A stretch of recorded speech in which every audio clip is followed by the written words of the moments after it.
The city is in chaos. News is spreading like wildfire. A scammer's true identity has finally been leaked. And this isn't some petty pickpocket we're talking about. Almost 30% of the entire population has already fallen for his tricks. The damage? Around 100 billion. Yeah, 100 billion. That's not, oops, I lost my wallet money. That's, oops, the country's economy just sneezed money. The man behind it all? Han Junwoo. And right now, as he walks the streets, he can literally hear his face being described on the news. Everyone's hunting him. Police are closing in. But before we dive into the chase, the story takes us 30 years back. We're in a daycare. Not just any daycare, but the kind of place where rich kids play with toys that probably cost more than your rent. A man sneaks in, looking totally out of place. His target? A ring. He accidentally bumps into a lady, brushes against her glass of wine, and in one slick move, snatches the ring right off her hand. Smooth, right? He apologizes, she says she's fine, and he walks away, grinning. But karma doesn't wait long. The ring slips out of his hand mid-escape and lands near a little boy, 5-year-old Junwoo. The man rushes over, asking if the kid saw anything. And Junwoo, he bursts into tears, swearing he has no idea. Now the man's sweating bullets. Crying kid? Staff nearby? Suspicious stares? His perfect crime just turned into a public meltdown. And it gets worse. Staff notice the boy isn't enrolled there at all. Who is he? Where's his family? And before the thief can say, not my problem, little Junwoo runs up, grabs his hand, and calls him, Dad, bro went in for a robbery and came out with child support. At first, the man, Il-nam, is horrified. But when he drags the kid outside, Junwoo reveals something shocking. The boy pulls the stolen ring right out of his pocket. He had the whole time. Remember those tears? Fake. That scared little voice? Fake. This 5-year-old just played a con better than the grown thief himself. Il-nam is stunned. I mean, imagine realizing a kindergartner just scammed you. But instead of ditching him, Il-nam feels something strange. Respect. He holds out his hand, and little Junwoo takes it. That moment changes everything. From then on, Junwoo isn't alone anymore. He doesn't just gain one father, he gains 4. For men, all con artists who raise him as their own. A family built not on love and honesty, but on scams and lies. But for a boy who had nothing, it's the first family he's ever known. And it doesn't take long before his fathers realize the boy has talent. They show him tricks, give him roles in their cons, and every time, Junwoo nails it. One night, he even copies a scene from a movie, pretends to cry in front of a stranger, begging for help for himself, his mom, and sister. The man watching him can't believe it when the act works. Junwoo gets money.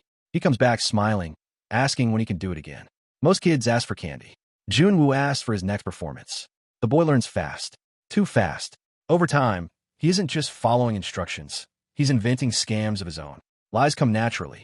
No one ever suspects him. And honestly, he starts to love the game. Fast forward, and Junwoo is an adult, a professional scammer. But now the stakes are huge. His fathers are panicking. Their scams have caused so much damage, the police can't be shaken off anymore. They beg him to come up with something clever, to save them. But Junwoo, he's tired, exhausted. Years of lying, hiding, pretending, it's all weighing on him. And then he gets caught. Prison. Cold, dark, empty. He lies on the floor of his cell, consumed by regret.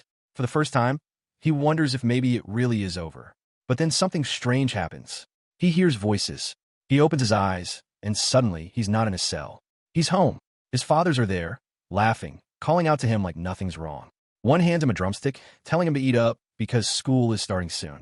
Junwoo looks down at himself and realizes he's no longer an adult criminal. The scenes kick off with the fathers cooking up their next big scam at the boys' school. The plan sounds pretty simple. Junwoo enrolls, wins the principal's trust, then lures him into a hotel meeting where fake contracts get signed.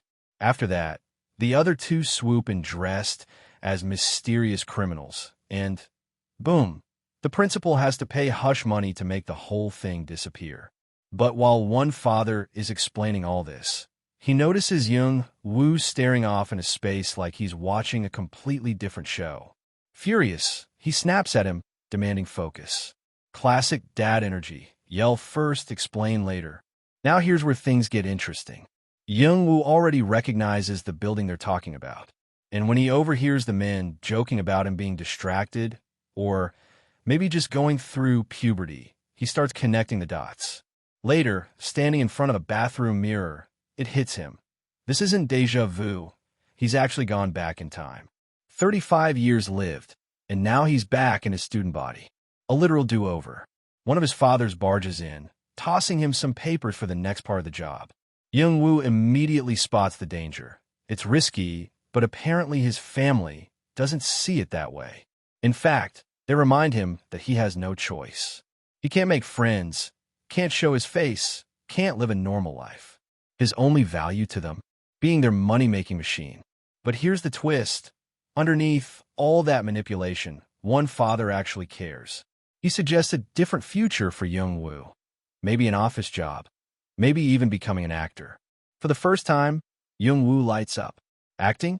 That's something he's always loved, but never allowed to think about. Later, during a quiet meal, his father notices another change. Young-woo suddenly enjoys anchovies, something he used to hate. But instead of celebrating his son's adult palate, he realizes Young-woo looks troubled. When pressed, Young-woo finally speaks up and drops the bomb. He feels like his life is about to end. And that's where we're left.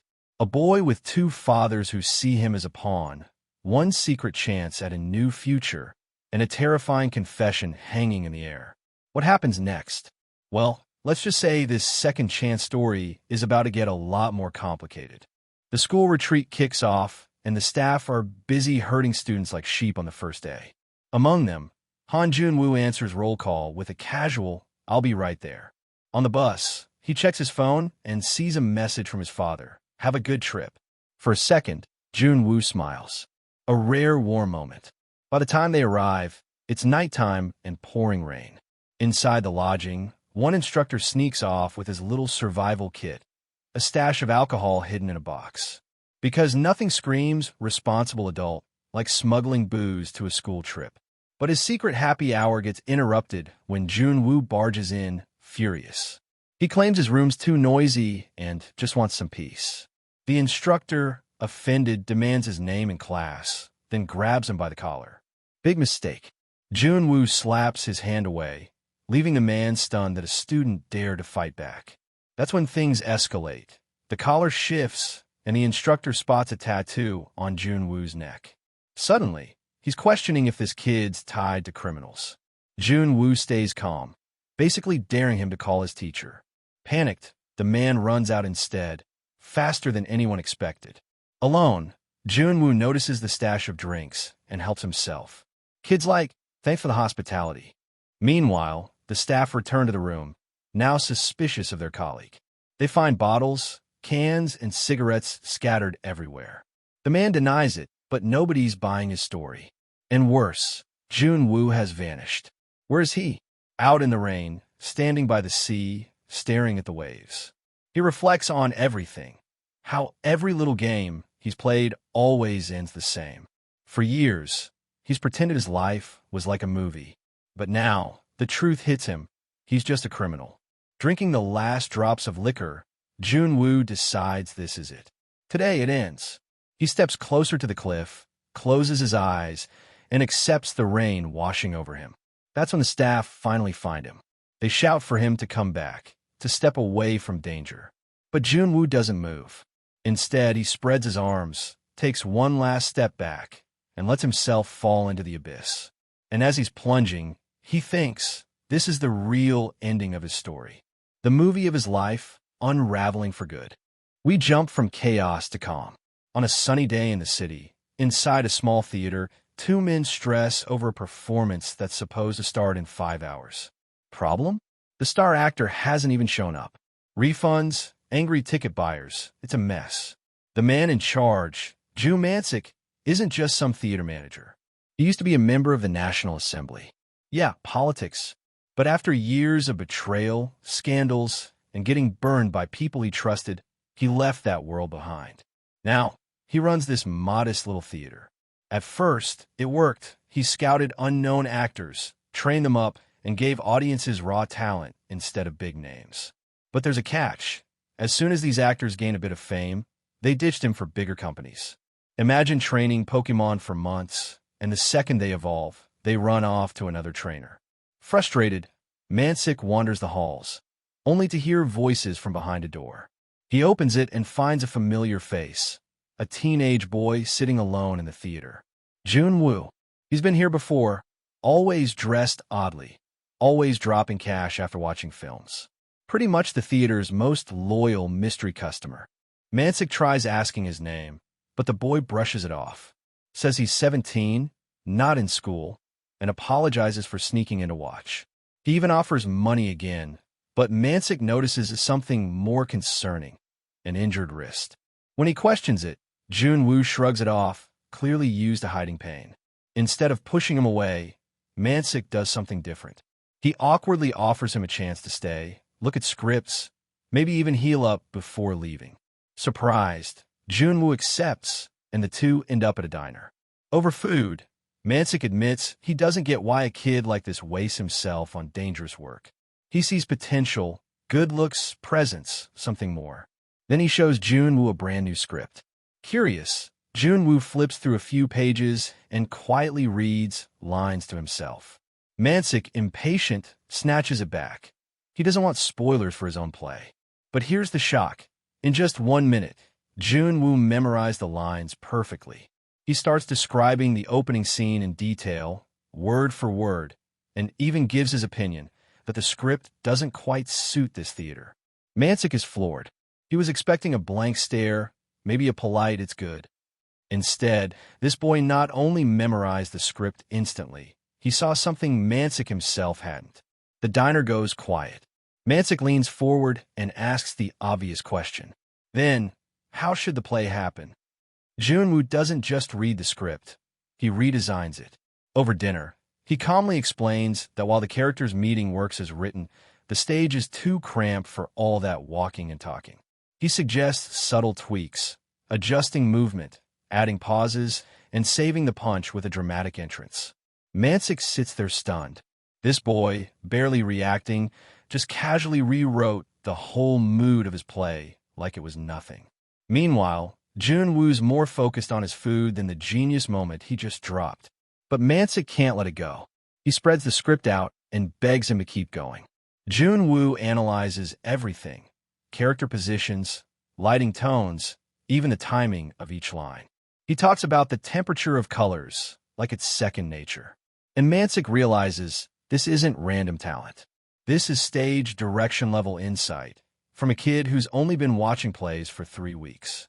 He asks when Junwoo studied directing. The boy simply admits he hasn't.